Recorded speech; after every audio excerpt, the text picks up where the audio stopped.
Bonjour à tous, me voici pour le défi numéro 24 sur la carte conscience. Je suis conscient et serein par rapport à ma situation financière.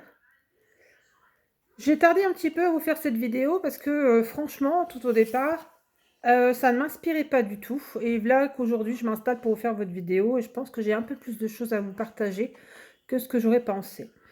Donc, cette conscience et cette sérénité par rapport à ma situation financière, elle n'a pas toujours été.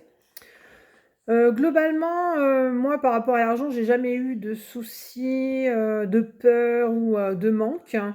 C'est plutôt mon entourage qui me crée des peurs en moi parce qu'à force d'avoir des attitudes ou des mots en lien avec cette peur, de manquer d'argent, bah, ça a commencé à me stresser ou à m'énerver.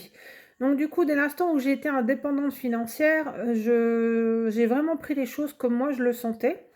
Parce que pour moi, je l'ai déjà dit dans une autre vidéo, mais l'argent, c'est une énergie et une énergie doit circuler.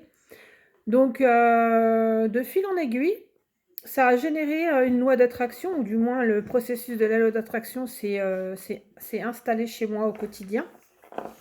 Et ce qui veut dire que je n'ai plus aucune peur par rapport à ça. Et depuis que je pense comme ça, en fait, je me suis rendu compte que je n'ai jamais manqué de rien et que, au contraire, mes finances allaient plutôt à la hausse qu'à la baisse. J'en ai même fait le test lors d'un projet que j'ai voulu mettre en place pour ouvrir une maison d'assistante maternelle, où globalement j'ai quitté la fonction publique pour me mettre en disponibilité, c'est-à-dire un congé sans salaire pendant 3 mois, que j'ai voulu renouveler 3 mois.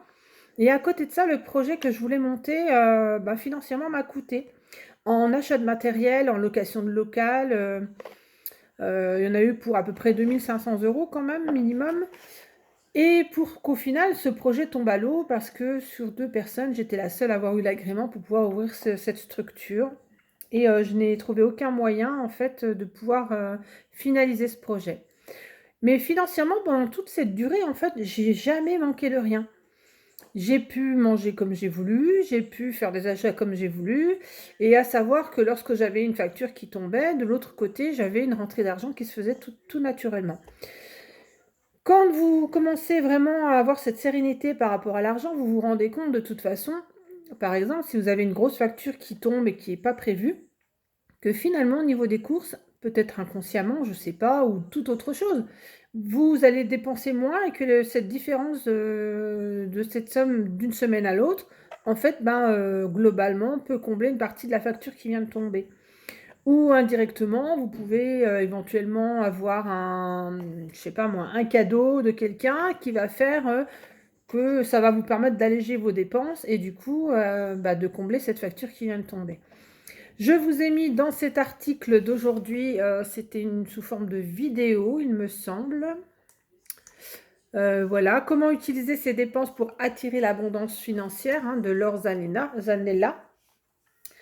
Et vous vous rendrez compte à quel point c'est important vraiment de voir l'argent comme, une énergie et non pas comme un frein. Voilà, ou comme quelque chose, qui génère des peurs et des doutes. Sur ce, je vous laisse me laisser vos commentaires, me donner votre avis sur, votre sérénité ou pas par rapport à l'argent, hein. Donc je peux, tout à fait tout entendre et comprendre que ça va être différent selon les personnes. Mais pour ma part, au niveau de l'argent, pour moi, c'est réglé, aucun souci. Je vous dis à bientôt pour le défi numéro 25 et je vous souhaite une excellente après-midi. Au revoir à tous.